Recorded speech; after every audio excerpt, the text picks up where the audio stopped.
Grabe, alam mo yung buhos yung sama ng loob mo sa kawalang-hiyang ginawa talaga kay tatay. Talagang sakit sa dibdib. Ang ganda ng binigay ni tatay, ilang taong hindi nilibing ng ilang pangulo ang kanyang ama. Si tatay lang ang nakapagpalibing sa libingan ng mga bayani. Pero bakit ganito ang ginaganti niya? Napakawalang niya. Pero naniniwala ako sa Diyos. Nakikita ng Diyos ang lahat na ito.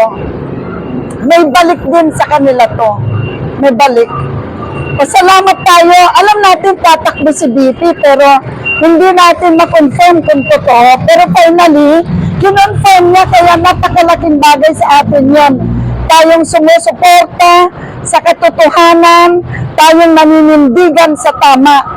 Dahil ang akala nila, ginagawa natin Diyos ang mga Duterte. Hindi. Tayo ay talagang sumasaludo sa lahat ng magagandang gawain na nagawa na sa atin ng Pangulong Duterte. Di ba yung ginawa niyang Dolomite? Napakalaking bagay noon. Napaganda niya yung Baywalk sa Along Rojas Boulevard. Yung project na build. Ang dami niyang build project. Ano ang masasabi ng mga BBM admin? Ano ang build na nagawa na nila? Grabe. Kaya itong 23, kadarating ko lang. Sabi ko, alam niyo po, mga kababayan, namiyapak na nakita niyo ang sasakyan na to na puno ng signature. Dikit-dikit. Ilang libo ang pumirma sa sasakyan na to. Ganon kahalaga, hindi lang basta sasakyan to. Ibang klase, napakabigat ang dating ng sasakyan na to. After ng event, pag iikot nito, hindi na to iba na, lalalim na ang value ng sasakyan na to. Talagang iba yung emosyon mo, maninindig yung balayibo mo na iba. Sasakyan man siya, pero mapapayakap ka sa tuwa. Alam mo yan, yung doon mo mararamdaman yung pagmamahal ng napakaraming Pilipino kay Tatay Digong na hindi nyo mararamdaman yan sa BBM admin. Wala kayong ganong pagmamahal na manggagaling sa nakararaming Pilipino. Dahil kahit anong gawin nyo, pagtakip sa mga nangyayari, pag-divert ng kung ano-anong issues, hindi matatabunan ang katotohanan na kinidnap ninyo. Alam ng nakararaming Pilipino, kinidnap ninyo ang the best Philippine President. Anong makukuha ninyo? Bakit nyo ginagawa yan sa mga Duterte? Grabe. Anong magagawa?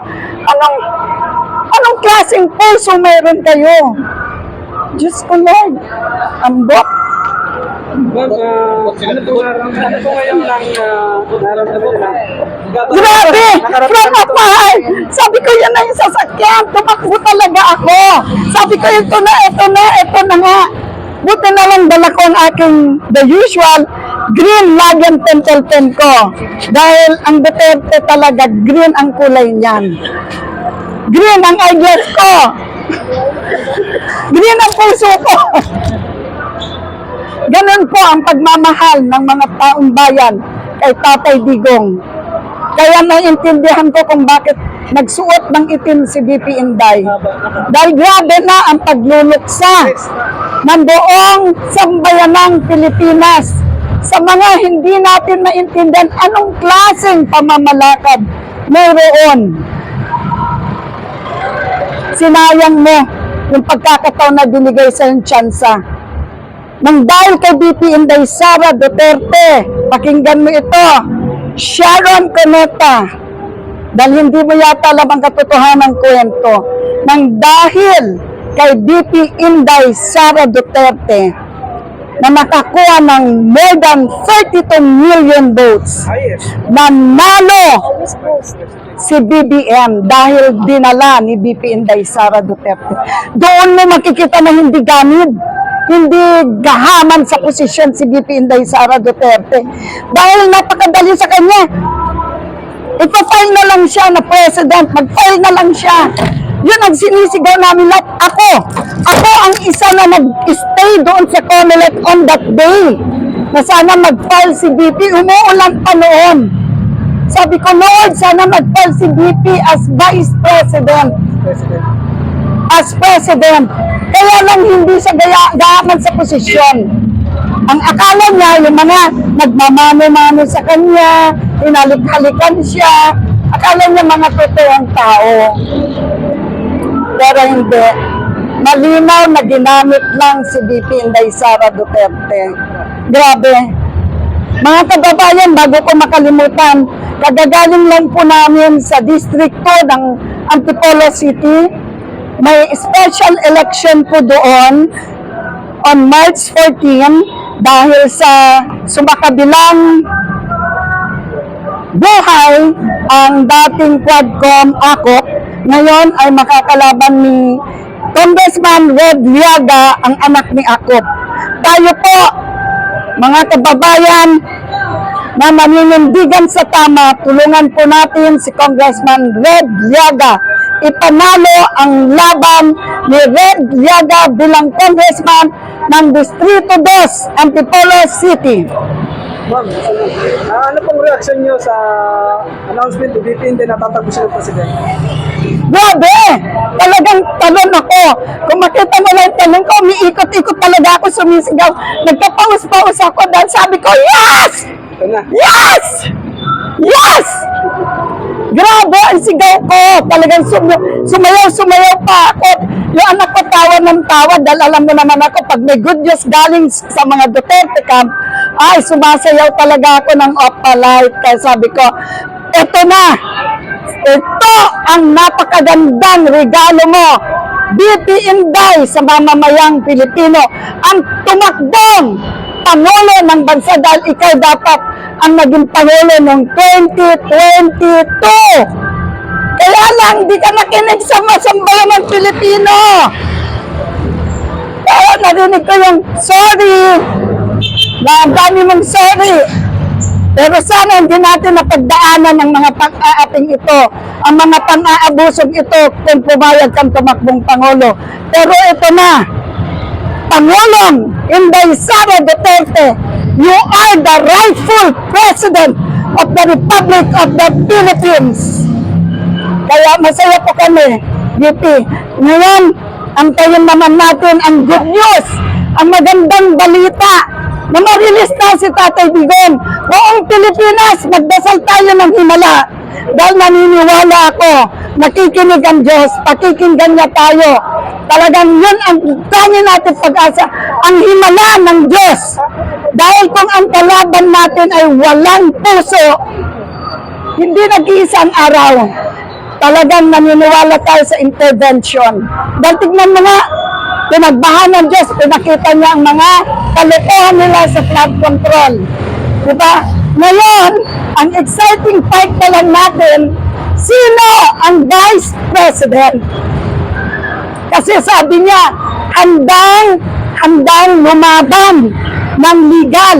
So, ibig sabihin nito, isa siyang abogado. Oo. Kaya, mga kapwa DDS, huwag na kayong nagsisigaw ng boto ay ni Marcos. Dahil sigurado, isang abogado. Ang tanong, lawyer ba si Amy Marcos? Di ba hindi? O di, out. Tsaka hindi babae, lalaki. Hindi rin si Senator Robin, na pwede rin si Senator Robin. Lawyer talaga ito.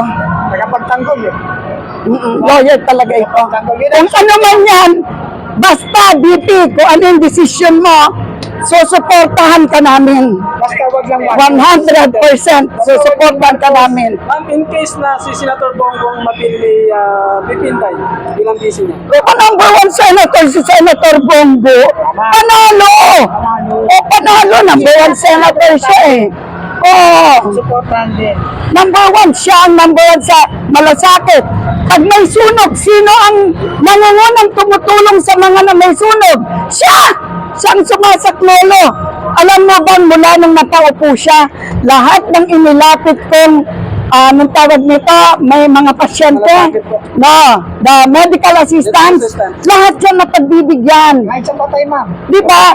Pag may nag-ano tayo ng mga tulong, burial assistance, andito si Pwede, isa sa mga natulungan ni Senator Bongo. Doon tayo sa senador, na magkakatulong, umaaksyon. Talagang, Tama yun. Senator Bong, maraming salamat po sa pagbibigay daan, sa pag-aaproba, pagbibigay tulong sa lahat ng medical assistance na natulungan natin mula Region 1 to Region 17. Yan, kaya proud ako na sinasabi, supporter talaga ako ni Senator Bongo. Dala ko po ang Senator Bongo Volunteer Supporters.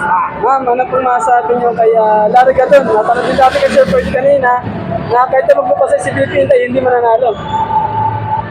Pinapatulan niyo pa ba yan? Kaya nga ang dialogue niya, Bobo! Diba? Bobo! Puso niya. Puso mo. Diyos ka, maganda po ako, boys. Pero naman, huwag na natin pag-usapan. Bobo! Huwag pag-usapan sa Message ko na lang kay BP Inday. BP. Siyempre, pag si BP ang kausap, BP. Malambing. Alam mo, sa lahat ng birthday ko, ramdam ko ang pagmamahal dahil hindi niya nakakalimutan batiin ako. At ang pinakamagandang birthday ko last year, ang Thanksgiving ng OBP, araw ng birthday ko. Inuna ko yun. Doon talaga ako ng birthday sa kanya. BP, salamat naman po. Finally, napagdesisyonan mo na maging Pangulo dahil naramdaman mo ang pang-aabuso. Hindi lang sa pamilyang Duterte, pero sa lahat ng sambayan ng Pilipino. Ang dami po nawalan ng pamilya, dulot ng flood. Diyos ko, trillion, billion ang nawawala. Paano ngayon? Yan ang ang malaking katanungan ngayon ng sambayan ng Pilipino. Paano ngayon ang corruption na worth billions? Hindi ba nila isusoli yan? Senator Marcoleta? Di ba dapat hustisya ibalik ang billions na dinala mali-maleta sa bahay nino? Di ba alam natin kung kanino ang bahay?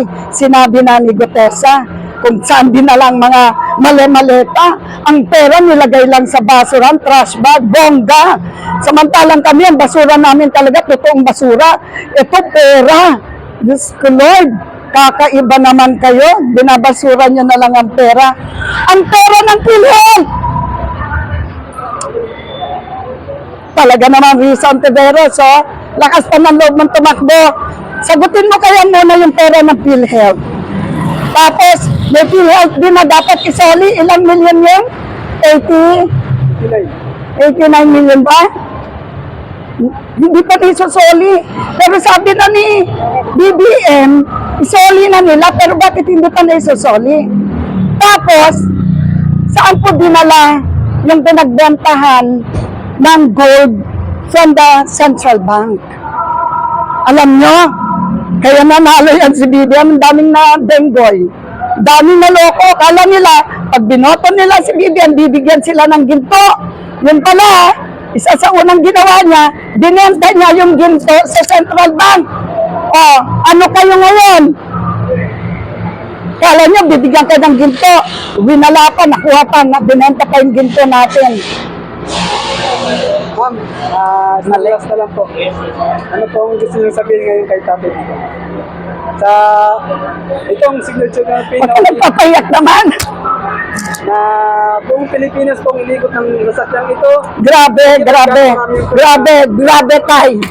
Ito ang prueba ng pagmamahal sa iyo ng mamamayang Pilipino tay.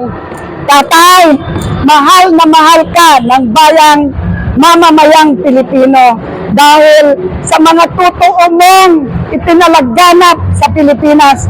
Dahil nung panahong umupo ka, matindi na po ang talaganap ng droga. Pero nasugpo mo kahit patano dahil kung hindi pati pusa, aso, adik na noon. Pero naahadlangan ninyo. kayo lang pong nakagawa nun. At that time, nakita niyo yung terrorista nun. Witness po ako dahil pumunta ako during the war, during the Marawi Siege. Pumunta po ako doon as volunteer, nag-ano kami ng relief goods. Di ba na-control ninyo ang ano? Kung hindi nakarating sa NCR na ang gulong yun. Diyan tayo believe kay tatay. No to drugs, no to war, no to insurgency, no to poverty, no to criminality. Nagawa niya yan. Ngayon, ano ang nakikita natin? Mga kabataan, nare-rape ulit. Bakit may ganon? Ano ang nangyayari sa ating bansa? Yun na lang ang mga kababayan, yun na lang ang isipin ninyo. Imulat nyo ang inyong mga mata. May nakaupo si Tatay Digong. Karamihan sa atin sinasabi natin, kahit naka-shorts kang lumabas, ng gabi, safe ka. Ngayon, kahit magmumudress ka, huwag kang lumabas. Dahil hindi mo alam kung kinabukasan ay buhay ka pa.